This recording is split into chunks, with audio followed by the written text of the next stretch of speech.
ہمارے بہت سے لوگوں کا یہ سوال ہے کہ جب ہم اللہ سے توبہ کرتے ہیں، جب ہم اللہ سے اپنے گناہوں کی معافی مانگ لیتے ہیں تو اس کی کیا نشانی ہے کہ ہماری توبہ قبول ہو گئی ہے یا نہیں۔ سب سے جو پہلا کنسیپٹ ہے میں آپ کو یہ بتاؤں گا کہ جو بندہ یہ سوچتا ہے اس بات کے بارے میں ٹینشن میں ہے کہ یار مجھ سے یہ گناہ ہوا تھا،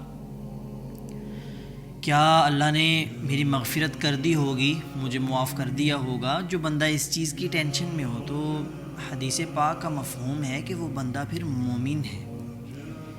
اس کی نسبت ایک اور بندہ ہے جو گناہ کرتا ہے، اس کو پتہ ہی نہیں ہے میں نے گناہ کیا ہے یا کچھ کیا ہے، پتہ ہے اس کو لیکن بالکل بھی ٹینشن نہیں ہے، نہ وہ اللہ سے معافی مانگ رہا ہے نہ کچھ بھی نہیں، بس ایسے گناہ کیا معمول کے ساتھ گناہ کرتا جا رہا ہے۔ تو میرے دوستو، اگر آپ کو یہ ٹینشن ہے کہ مجھ سے فلاں گناہ ہو گیا تھا، کیا میں نے اس کی اللہ سے معافی مانگی ہے، کیا اللہ نے مجھے معاف کر دیا ہے یا نہیں، آپ کو کیسے معلوم ہو؟ دیکھیں، جب آپ اس ٹینشن میں ہیں تو اس کا مطلب یہ ہے کہ آپ کی توبہ قبول ہو گئی ہے، آپ آئندہ اللہ کے سامنے بالکل گناہ نہ کریں،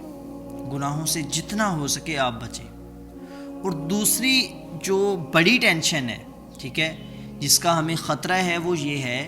کہ کیا ہم نے کبھی کسی کا حق تو نہیں کھایا، کیا کبھی ہم نے کسی سے زیادتی تو نہیں کی، ٹھیک ہے۔ دیکھیں، میں نے ایک مرتبہ پڑھا تھا کہ اگر کوئی بندہ اللہ کا گناہ گار ہے تو اللہ اسے معاف کر دے گا، لیکن اللہ کے بندوں کو تنگ کرنا، ٹھیک ہے، ان کا حق کھا جانا یا ایسے ہی گالی گلوچ کر دینا، یا آپ کی وجہ سے کوئی پریشان ہو، یا پھر آپ سے کوئی تنگ آ کر اللہ کے سامنے آپ کے لیے بد دعا کر رہا ہو، تو میرے دوستو آپ نے ایسے لوگوں سے بچنا ہے۔ بچنے سے مراد یہ کہ ایسے لوگوں کو آپ نے تنگ نہیں کرنا، ان کے گناہ گار نہیں بننا۔ تو آج کا جو ہمارا کنسیپٹ تھا وہ یہ تھا کہ ہمیں کیسے معلوم ہوگا کہ ہمارے جو گناہ ہیں ان کی معافی ہو گئی ہے یا نہیں۔ تو وہ اسی طرح معلوم ہوگا کہ آپ کا دل پہلے سے نرم ہے یا کیسا ہے، آپ نیکی کی طرف زیادہ جا رہے ہیں یا گناہ کی طرف جا رہے ہیں۔ دیکھیں، اللہ رب العزت جس سے محبت کرتا ہے اسے نماز پڑھنے کی توفیق دیتا ہے، اسے نیکی کی توفیق دیتا ہے، پھر وہ اس طرح اللہ کے اور زیادہ قریب چلتا ہے حتیٰ کہ اللہ کا محبوب بندہ بن جاتا ہے، ٹھیک ہے۔ لیکن جو بندہ گناہ کرتا جا رہا ہے اس کا دل سخت ہو جاتا ہے، ٹھیک ہے۔ پھر جب وہ اتنے گناہ کر لیتا ہے پھر اس کے منہ سے ایسے جملے نکل جاتے ہیں جو کہ شریعت کے خلاف ہوتے ہیں، اللہ کے خلاف، اسے نہیں پتہ چلتا، اسے اس بات کا علم نہیں ہوتا، لیکن اس کے منہ سے ایسے الفاظ نکل جاتے ہیں کہ حتیٰ کہ اس بندے کو توبہ آ جاتی ہے کہ وہ کفر میں بھی داخل ہو چکا ہوتا ہے، اپنی طرف سے وہ مسلمان ہوتا ہے۔ دیکھیں، ایک حدیث پاک کا مفہوم ہے کہ اللہ کے نبی کریم صلی اللہ علیہ وآلہ وسلم نے فرمایا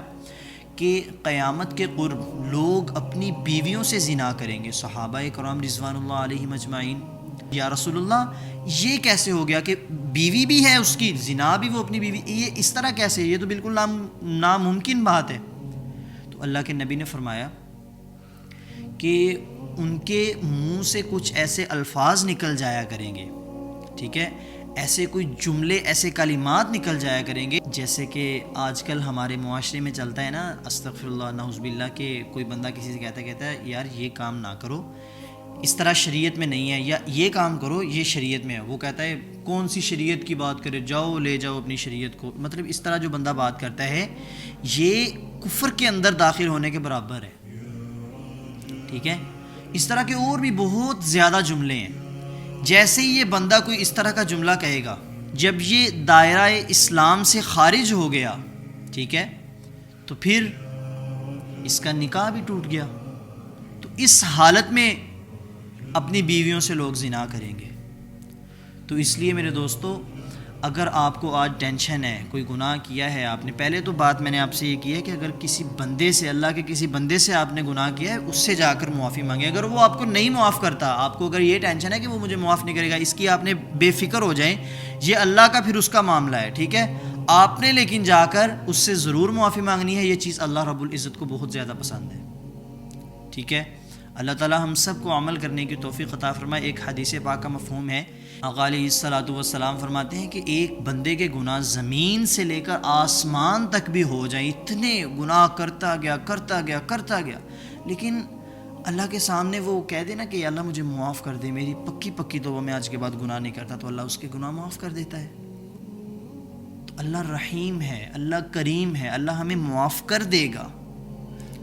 لیکن بشرطے کہ یہ نہ ہو ان گناہوں کے اندر شرک ہو، آپ نے اللہ کے ساتھ کسی کو شریک ٹھہرایا ہو، ان گناہوں کی معافی نہیں ہوگی۔ یہ جو آج کا جو کنسیپٹ ہے، اس سے ہمیں ایک اور سبق ملا کہ جو مرضی ہو جائے ہمیں شرک نہیں کرنا چاہیے۔ اللہ تعالی ہم سب کو عمل کرنے کی توفیق عطا فرمائے۔ جزاک اللہ خیر۔ السلام علیکم۔